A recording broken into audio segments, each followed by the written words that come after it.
All right, so I want to give you guys a story of an underinflated ego. Years ago, my husband and David and I were living in Big Bear, California.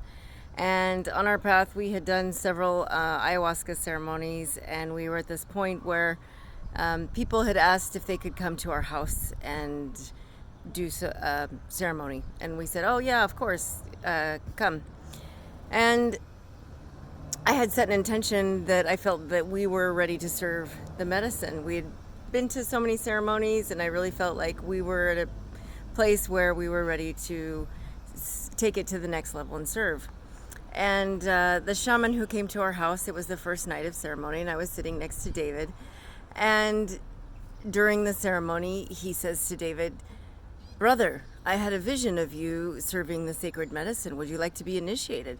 And David was like super humble and honored, and he said, yes, thank you so much. I would be honored. And I'm sitting next to him going, what about me? I'm the one that had the intention, like I just thought, why is he asking David and not me too? And this really bothered me. For that the next day I was really kind of just feeling like I wasn't enough. I was feeling, is David better than I am somehow? Or why would he ask him and not me? And I expressed my feelings to David, and he said, "Why don't you say something? Go talk to him." And it took me a little bit to get past the feelings of a little bit of pride, like, well, there's no reason to. He didn't ask me to serve it, why? And I said something to the shaman, and I said, I had this intention for a while, and I wanted to. He said, "Well, why didn't you ask? Why didn't you say something?"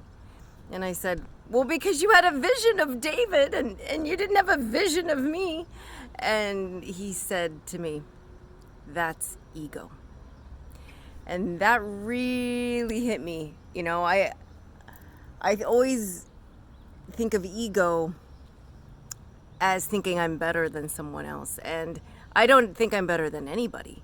So I definitely don't have an overinflated ego.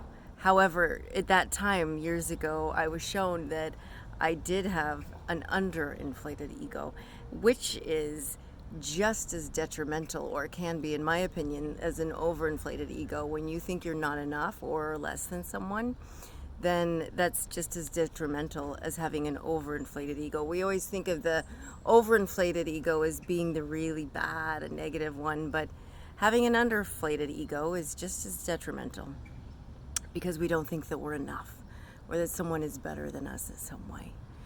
And that's not true. We are one. And as such, no one is above or below anyone, ever. We might be on different levels of, our paths, and be, know a little bit more in certain areas or whatever it is. But no one's better or less than anyone. We're all on our perfect path, and we are the source, creator, universe, God, whatever you want to call it, experiencing itself. So that means there is no one is better or less than anyone. I just wanted to share that with you all. Love you all so much. Thank you, Sacred Family, for watching. I love you.